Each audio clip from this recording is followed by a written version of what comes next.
That's his MO for you.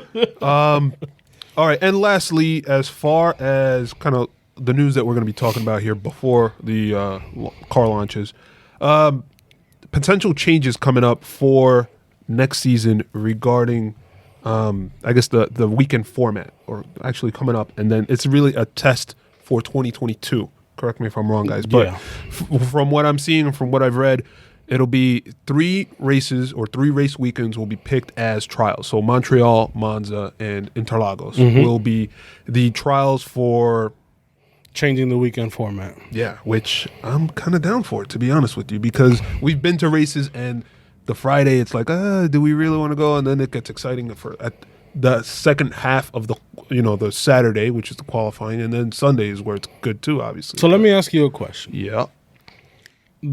Hold on.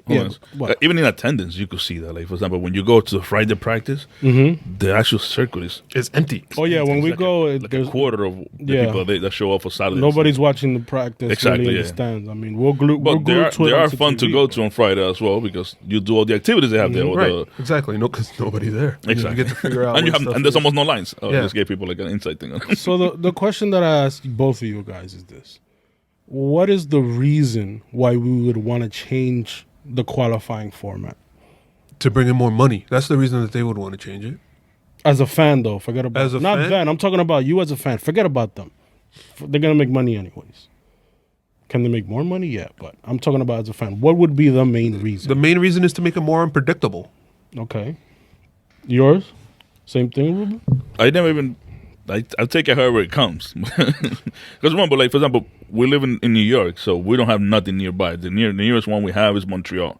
So we go there, and we actually, because we only go for the weekend, we rarely do anything in the city. Because the bulk of the day is focused on F1. So if they give us something to glue us more, good for me. So remember that the original proposal is what you said, the unpredictable. We wanted to make it a little bit more unpredictable. So when the concept of reverse grid is brought up, that's a like straight up no from everyone, because they don't want somebody to win the championship on a whim. It's not the best team, because you're basically flipping the order down, and then obviously with these generation of cars, you can't really pass as good as you can, et cetera, especially if you're up at the top of the grid, in the front of the grid. So the weekend format is this. Friday, you'll have one practice session. Then the second session would be qualifying, as it is right now.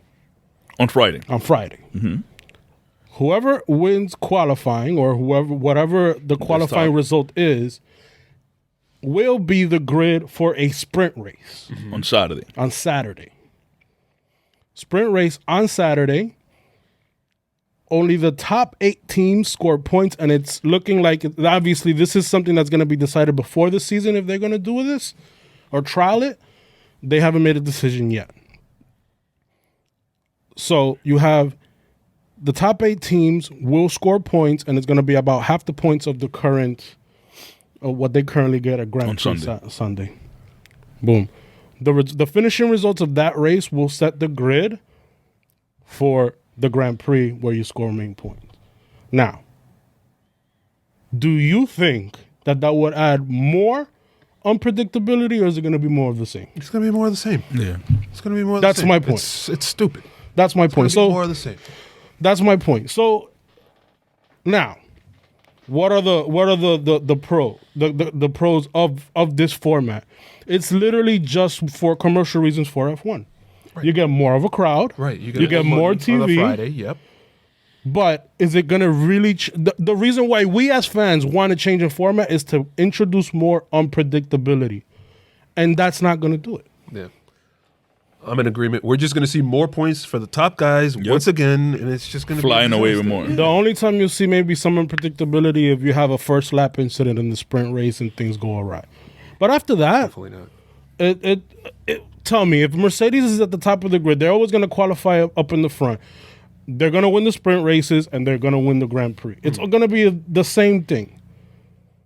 And all you got, and obviously you have And the worst teams are going to even fall even more behind. Yeah. Because they don't get a chance to score any points. And it's only the top 8 that score points, not top 10. Top 8 in the sprint race. It's just stupid. Williams and Haas, they're not going to score much more. As opposed to what F2 has done, which makes it a little bit more, because it's been proven that it's super hard to win the sprint race and the Grand Prix. But what happens in F2 is that you have the feature race on Saturday, then you have a reverse grid of the top 8 and do a sprint race on Sunday.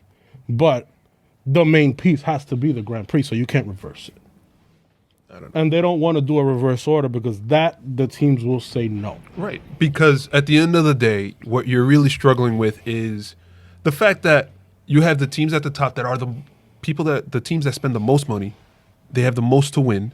They have the most to lose. So they're not going to ever agree to, like Ferrari's never going to agree to reverse. Mercedes never going to agree to reverse.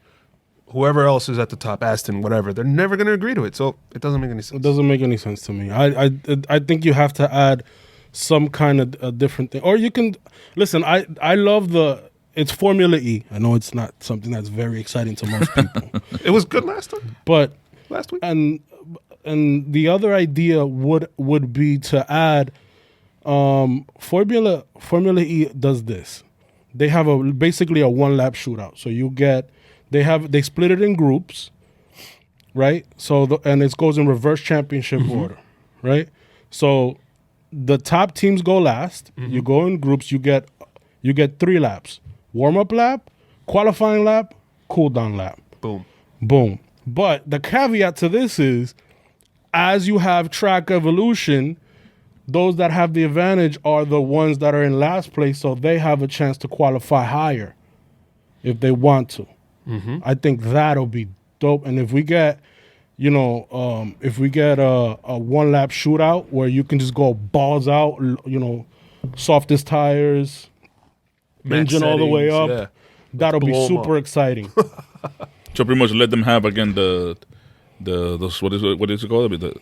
They've done it before. The tricks on the qualifying modes. Yeah, let them have qualifying mode. Party mode. They've done something similar to that in F1 before in qualifying. But again, I don't think that obviously us as fans, we'll be glued to the TV on Friday, Saturday, and Sunday even more.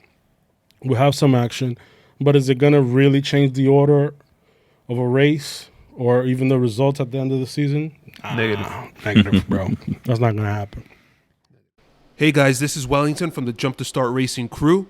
Before we start, I want to make sure to tell you to destroy that like button and to make sure to hit subscribe to be up to date with our episodes and clips. Please make sure to follow us on Instagram and Twitter. Our handle on both platforms is @JumpTheStartF1. See you there.